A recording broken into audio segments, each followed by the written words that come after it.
All right. I don't know what the weather's like where you're at, but last night was pretty interesting around here. Our tornado sirens sure got a workout. They were on, they were off, they were on, they were off, but everything's okay. Today, we're going to be working on the 83. We have a race coming up, the Flashlight Drags, this coming weekend. So there's a couple of things I want to get taken care of and squared away so that we're good to go and go have some fun at that. So buckle up, let's go.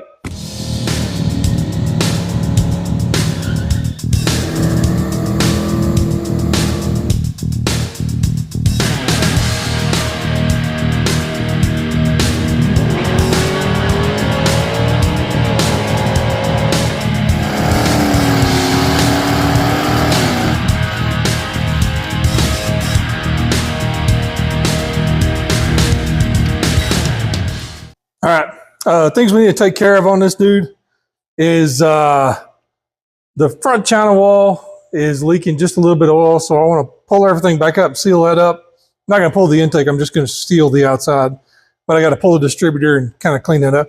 The other thing I need to do is put a overflow bottle for the radiator because I took the stock, I used to use the stock radiator overflow, and it was right there where the battery is now.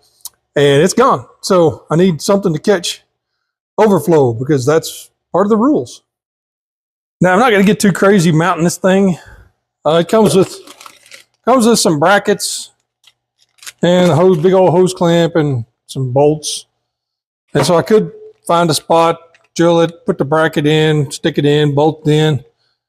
But I'm not really that concerned about it. And I found a spot right here, right next to the battery and the back of the headlight bucket. That's almost perfect if I loosen the battery and shove it that way just a hair. So I'm going to grab a wrench and I will scoot it over just a hair.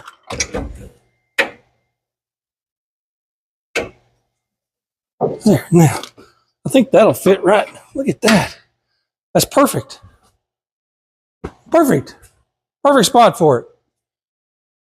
And I could run there's a hole in this deal. I might just go ahead and run the, what's that thing called?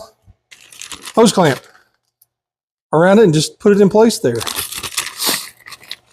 There you go. Give it the big old hose clamp. There's actually a spot that I think I can run it through. That is going to work out really good. I got to find a wrench. Back. That took forever. Let's see, probably this way. It's almost as if Ford wanted me to do this.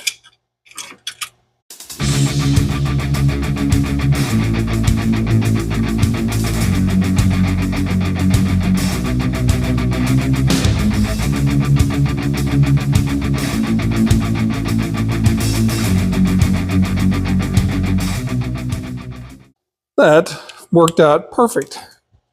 Now, next thing we got to do, we got to take this old crusty piece of fuel line I used, and I'm going to use this silicone-y looking hose they gave us. I got to have a screwdriver. My oldest son was little. He called them crew drivers. It's a crew driver.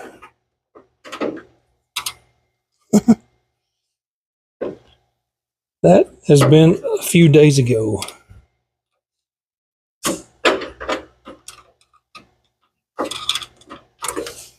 Okay, that dude's off. And it came with new clamps, which of course aren't this. Gonna have a Phillips. I have to cut this thing off because it's like way too long.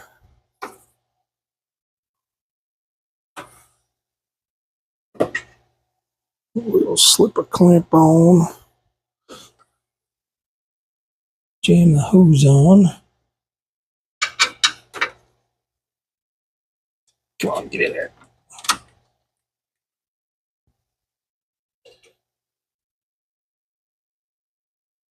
Dude, it's pointed where I can get the screwdriver on it.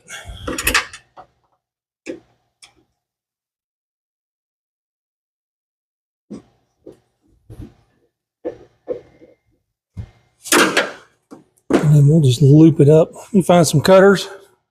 Choppers. Like a scissor. Black scissors, super black scissors. Should take care of that. Just like that. It's not the greatest hose ever, but should work for what it's doing. And that goes on there like that.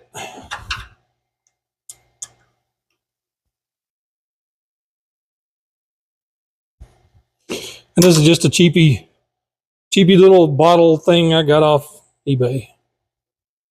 $18 or something.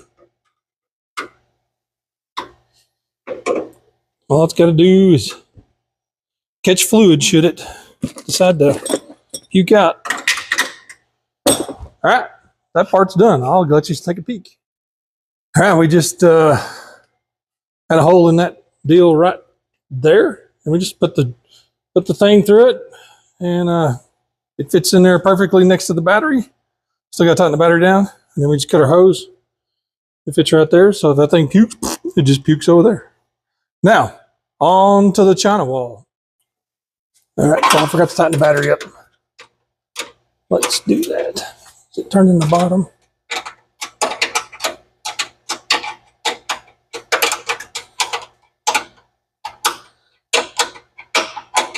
Now, I would use a socket on this, but you can't hardly get a socket between the bracket and the bolt.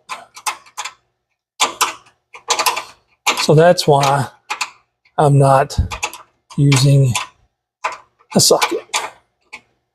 And you got to be careful. I mean, you can get these batteries. Not careful, you can smush them with these tie downs, trying to get them tight. It seems to be pretty good right there. Overflow bottle is right there. Yeah. On to this guy. Now I'm going to have to pull the distributor out, which is not my favorite thing to do, but you know, I got to get my finger in there, and there's no room to get my finger in there. So we're just going to pull off coil wire. Get back there. Flop this out of the way. I'm going to go ahead and unplug these two connectors, which is awesome. I didn't have to unplug them, which, yeah, I did kind of, because I need to pull it out of the way. Which is awesome that I decided to put connectors in there. That one won't slip out. I'll have to wait. We'll have to wait to move that. There comes the not so fun part of getting to the bolt. Oh, before I do that, okay, before I pull this, loosen this distributor, I want to mark where it's at, so I don't have to jack with retiming it. I can just stick it right back in where I pulled it out, because I'm going to turn the motor over or anything. So I'm going to mark where the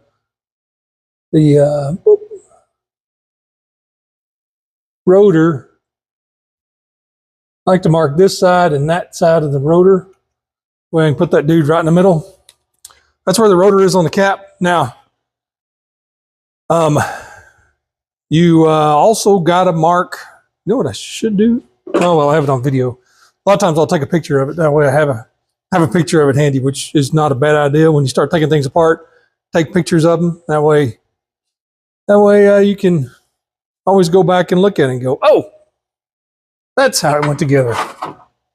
But what I'm going to show you is what I'll do here is I'm going to use this chisel, and right down there on the base of the distributor where it goes into the block, there's kind of a couple of little lips.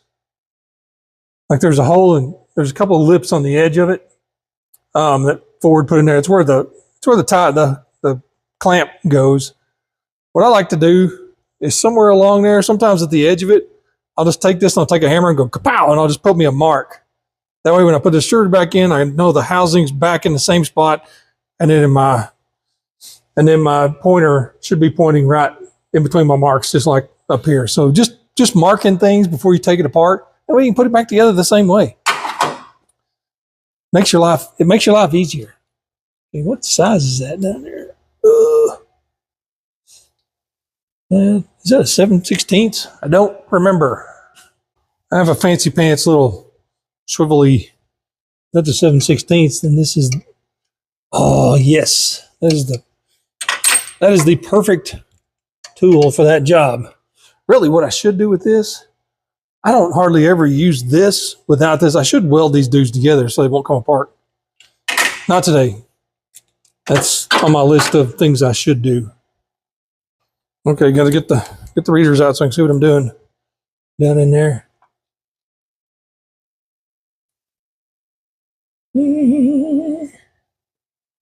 I have to take the hold down off, just because there's no room down in there.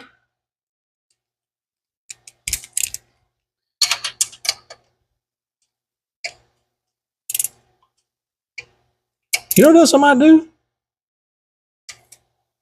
I might put my little tool back on here and get my vacuum gauge and see how much vacuum advance that pot is giving me. You know, that way I'll know whether I want to try to use vacuum advance on the. Well, use vacuum advance.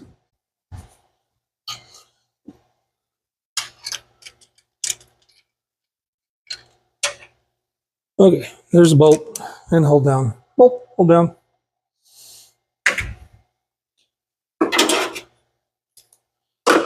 All right, let's see if we can see what we're doing. What if I got a skinnier one of these? Hang on. Okay. You can see my little. I'm just going to butt that dude right up there against that, and I'm going to just go whack. Just like that. And just put a little divot in the edge of that. I'll show you too when I pull it out. But there's kind of a gap. There's a raised spot where get my hand down here. You can see there's a raised spot where the distributor sits in with kind of a machined out section where the hold down goes. And I just took my chisel, put it up against the edge of that, and boop, mark the distributor base right where that thing is at. So that way I'll know exactly where to put that right back in there. Okay, it's all loose. Let's pull it out. Whee! Great. And I don't have any place to put this. Okay, you can see the oil right there where it's coming out. Not exactly sure where it's coming out, but we're gonna goon pucky all down in there and kind of get it sealed up. And you can see where I was talking about. That's a little lip right there, and I just put the edge of the. Let me show you how I did that. I just put the edge of the chisel right on it, and I just went dink and put a little dink mark right there. That looks like. Where'd it go? I've lost it. Oh. Lay it back down. About to drop it. It's literally just a tiny little. Good gravy. It's literally just a little tiny mark right there where my thing is. And so I'll line that back up. I mean, it can only go so far. I mean, so we'll line that back up when we stick it back in. All right, let's get to cleaning.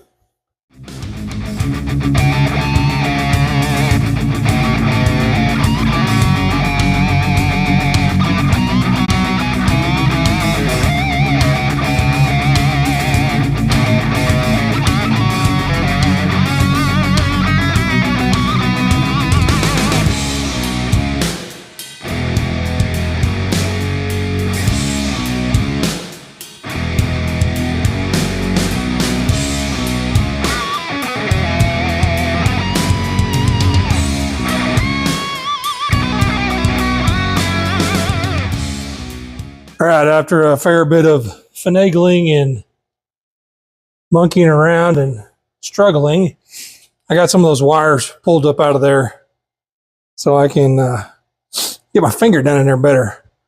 Now, we are just going to do this the ugly way. And by that, I mean, we're just going to smear RTV on our finger, and we're just going to seal it up from the outside here. I've had good luck doing it that way in the past. And I just dropped my lid to my RTV to who knows where. It didn't come out.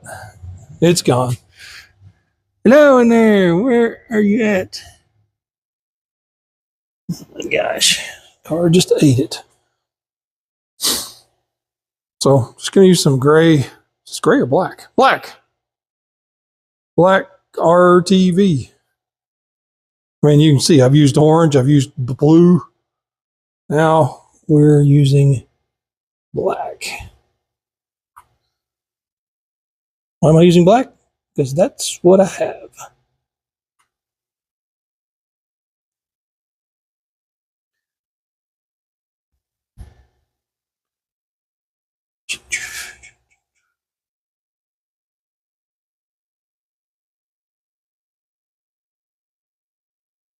I really think it was leaking right here.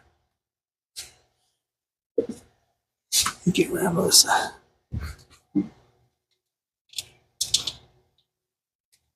No, it's probably not the. It's not the right way to do it. I don't know. I guess if it works, is it the wrong way?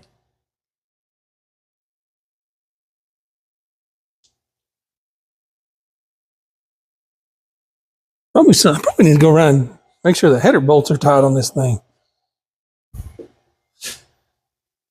We have not checked them since I put it together.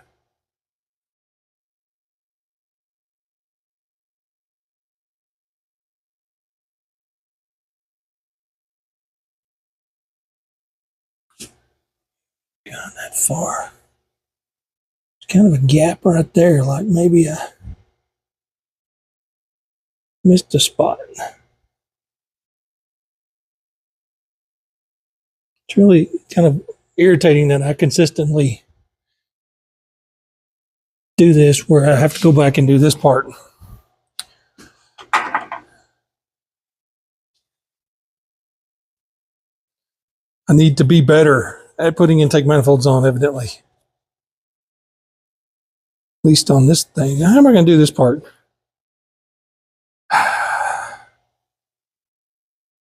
Maybe. What if I use my pinky?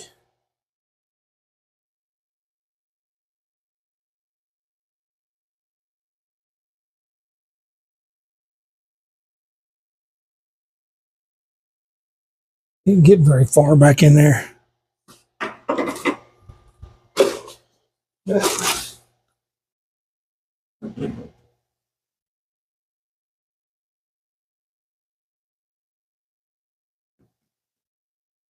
Almost need like a Q-tip. Big long Q-tip. Hate it when you're trying to maneuver your finger with RTV on it and you bump into something. You bump into something and it makes you react and you swing back and you whack it into something else.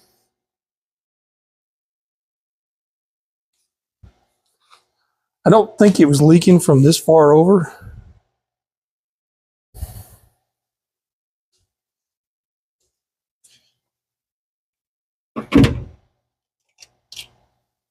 Because of where it was pulled up over there.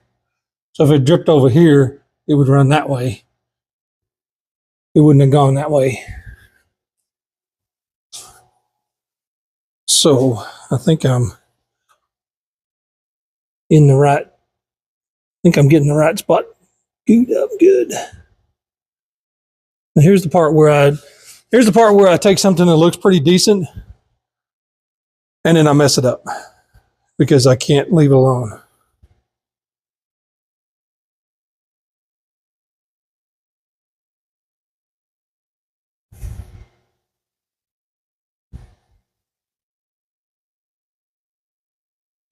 I don't think it's leaking from over there. I think my leak was right here.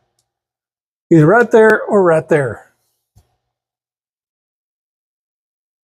In fact, I still see a shadow right here.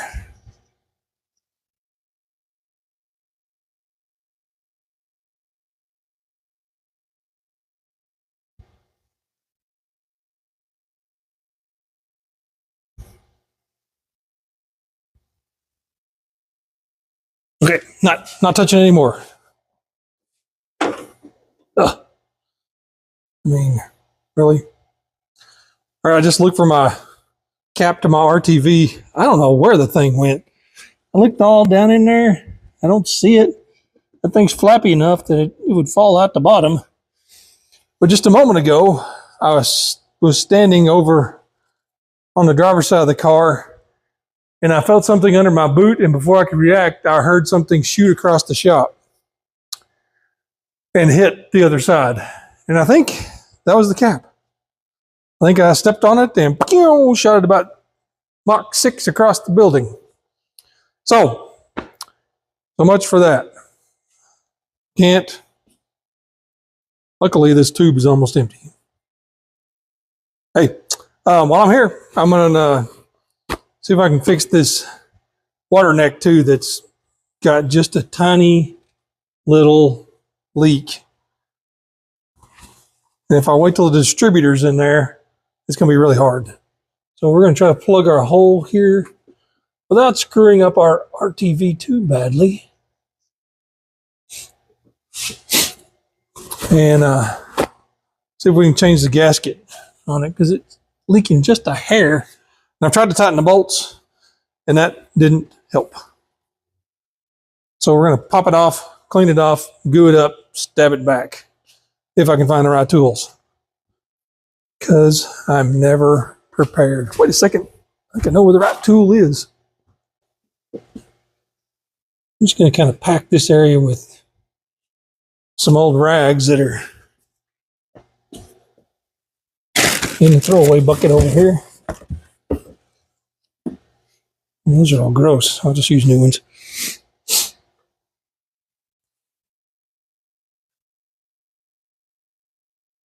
I don't think the coolant level, I don't think there's coolant in this hose, just because of how high the cap is, and you can't fill the cap any higher than the motor. Can't fill the motor higher than the cap.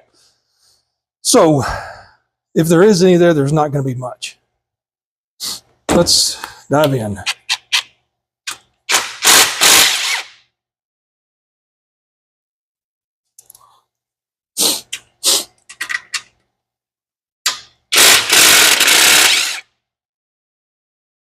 Hole number 2.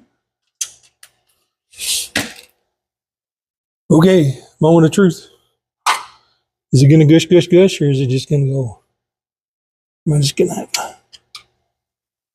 Well, dang. Dang. Hammer. Where's the hammer?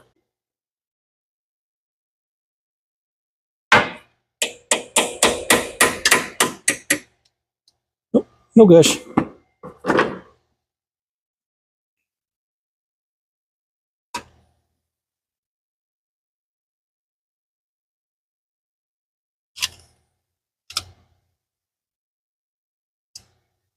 Okay. Yeah, I'm going to go ahead and take that off. Make it easier to clean. And then we'll stick it back in there.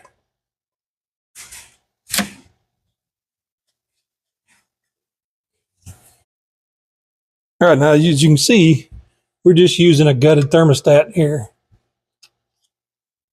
Because the electric water pump, you don't need a thermostat. The electric water pump. Generally don't use one with electric water pump, because it doesn't need one. This thing is pretty filthy. Got something to clean with. Might help if I could see what I'm doing. Oh, hear these truths, oh patron viewers of the 30-Minute Mechanic. If you order a gasket from, like a water neck gasket from REB Auto, and they're 12 cents a piece, don't buy just one, buy 10. That way you've got them forever. And you just go to your drawer and pull one out and use it. So that's my pro tip of the day. Don't buy one gasket, buy 10. That way you have one. For spur of the moment repairs. You don't have to go get one. Okay. What we've done is cleaned up everything. And now we're going to use probably use up the rest of that black goon pucky, which is good because I don't know where the lid is. I'm just going to put a little skim coat all the way around.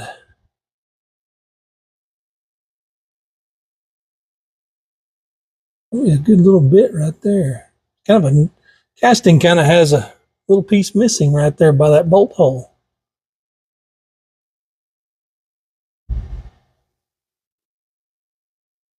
Probably all corroded. I'll just put a little extra glob right there. That way it'll seal that up, maybe. It's probably what our problem is. Or was. Now we got a gutted thermostat here. Okay, you don't typically run a thermostat with electric water pump. I've never needed to run one. Temperature stays really, really consistent with them. But you do need something to kind of restrict the flow so that the pump can generate a little bit of pressure in the block. That'll bring the boiling point of the water up just a hair. So a little bit of extra pressure to bring the boiling pump up and to help force water, everywhere to move around.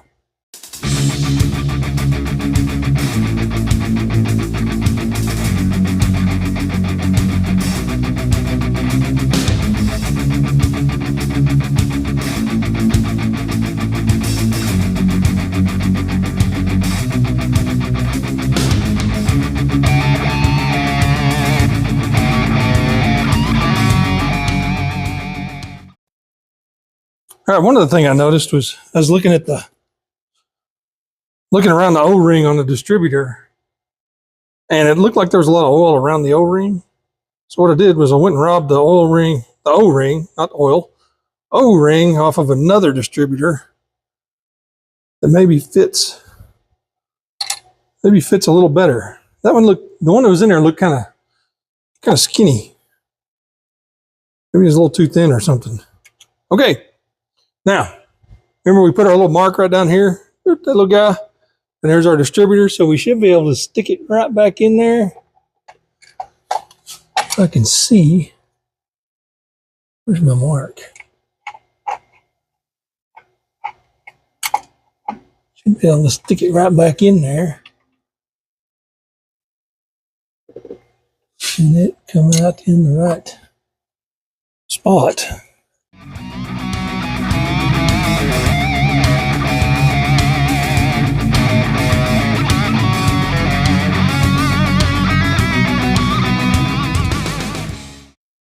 All right, after a extended period of time, I finally got the distributor restabbed. Kind of takes a while sometimes. Get these silly things put back in where they need to go. Uh-oh, that ain't working. Let go. Great.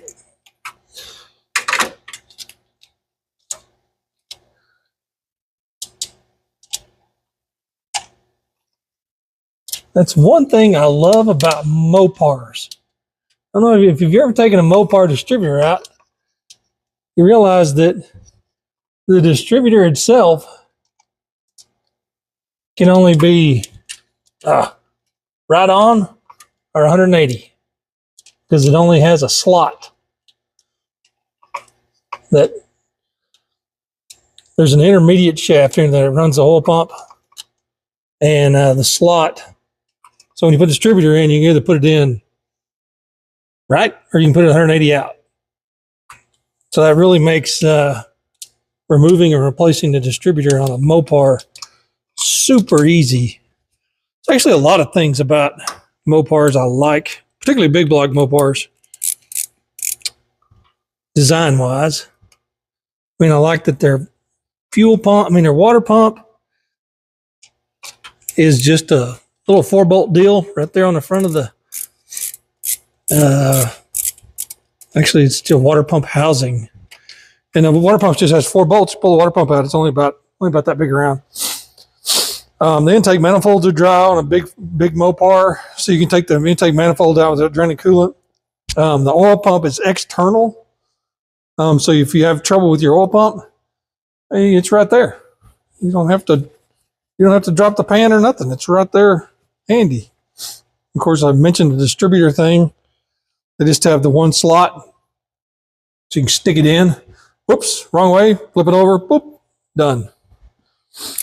I mean, of course you got to set timing, but it's not like these where you stick them in and you got to get it just right so it'll rotate down in the right spot and have to engage the oil pump drive shaft at the same time. And oh gosh. Okay, I'm going to rotate this where my mark was down there. Then whoops. Yeah, that's perfect. Right on the money. Make sure that's tight. Okay. Now, I had one more wire I should have tucked. I'm really tight right here, and I have one more wire I wanted to. Oh, I can take it in there. Never mind. Never mind. False alarm. Cap reattached. False alarm because that one unplugs just like that.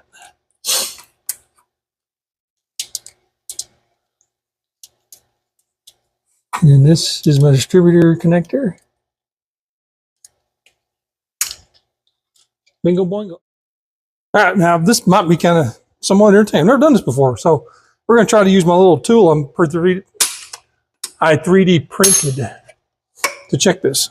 This little dude right here. And I got my vacuum pump here. It's got a gauge on it. And we'll just see how much that thing moves when I got a Sharpie. I do have a Sharpie. Just spin that to where that Sharpie mark lined up with that. Okay. And cap that. Now, you get your best fuel economy with higher ignition advance. So you get some pretty high numbers with OEM stuff. I know 5-liter Mustangs in their cruise area, they're like in the 40s in ignition timing. You know, they're just low load, high vacuum, motoring down the highway. And it helps the engine stay cool too. The higher engine timing. You know, everybody says, "Oh, it's running hot. It's got too much timing." No, retarded timing builds heat. And you try to tell people that, and then they just lose their mind. They don't understand it or believe you. But that's the truth. So you want more ignition timing while you're cruising down the highway, and maybe the thing will stay cool. We're going to plug that in right there, and we're going to put some vacuum to it and see if that thing moves. All right, you know, you'll have heard of, I think it's Newton's law, the opposite and equal reaction. Something always has an opposite. That's a lie. I've proved it in the shop time and time again that one action in here yields a catastrophe of action. So they're not equal and opposite. You move one thing, it knocks something over, it knocks 4 or 5 things over. So not true. Okay, what I think I'm going to do is I might look right in here. Maggie. Netto.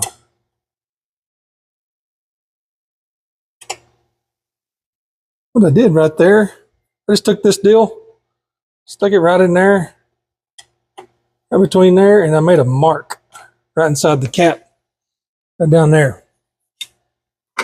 What I'm going to do, I'm going to pump this up. I'm going to keep pumping so that it's pegged out. Then I'm going to do the same thing right here.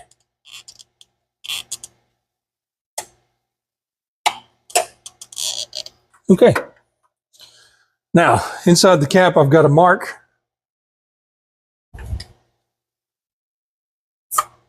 I got a mark from where it was at rest and at full full suck, if you will. And what I need to do is figure out how many marks up here. Okay. Kind of rudimental, whatever. Roughly lined up that mark with my screwdriver right down there. And then I moved over to this one. And it looks like there's about 16 degrees of distributor advance when you put the vacuum to it. So that's that's a lot. I mean, that's probably more than I would want to run down the highway in this with, 15 degrees of, that's 16 degrees of distributor advance. So that'd be 32 degrees of crankshaft advance.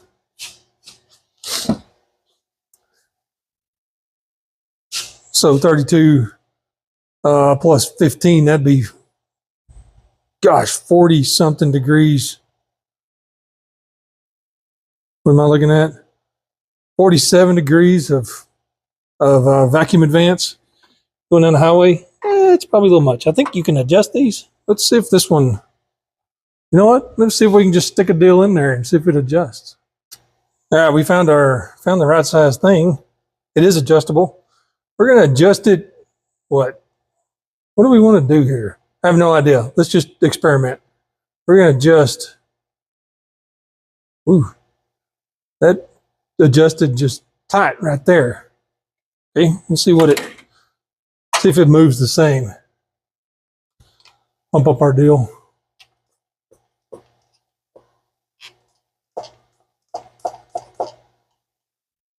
What is it? 20 inches. All right.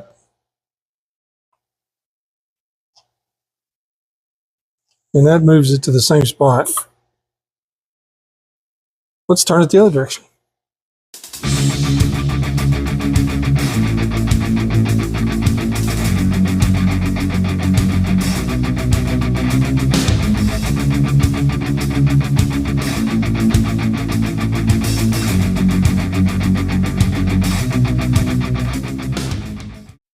Okay, now we're getting somewhere. I kept loosening. Now, I've got two marks in there I know are basically 16 distributor degrees apart. Now, when I put the 20 inches of vacuum to it, if you can see that, I'm getting 8, about halfway in between. So it's about 8. So that'd be 16 degrees of crankshaft advance. So that would make it 16 to 15, 31 degrees of advance, full suck. So that's actually a pretty good deal there. I may just kind of leave that right there. I'm going to cap it for now, but I will run from one of these ports around here. I will run hose over here. Probably some of this funky blue hose that looks kind of pretty, and go with that. So great success. Believe it or not, that's the first time I've ever adjusted an adjustable vacuum advance deal. Usually I just plug it in and call it good. But I actually adjusted this time because it had a lot of timing. Okay. All right. Sharp-eyed observers may have noticed that I added a deadhead regulator. Fuel pressure was a little bouncy over there. Wasn't super happy with it, with that return reg. Seemed like the ball I was having to have it backed way off, so I didn't think it had enough spring pressure to really provide consistent fuel pressure. So I did what I've done in the past, and I just teed off of it with a deadhead. And so I cranked that up probably about 15 PSI so the fuel can circulate over there. But then from here on, it's 6 PSI up to the carburetor. Move the gauge up here. It's rock solid now. Works great. I did this years ago with when I had an A1000 in here and my return line was too small. I couldn't drop fuel pressure enough, so I just deadheaded off. You can actually buy regs now from Automotive. I think it's Automotive that have a return reg with a deadhead mounted to it. It's all one unit, I think.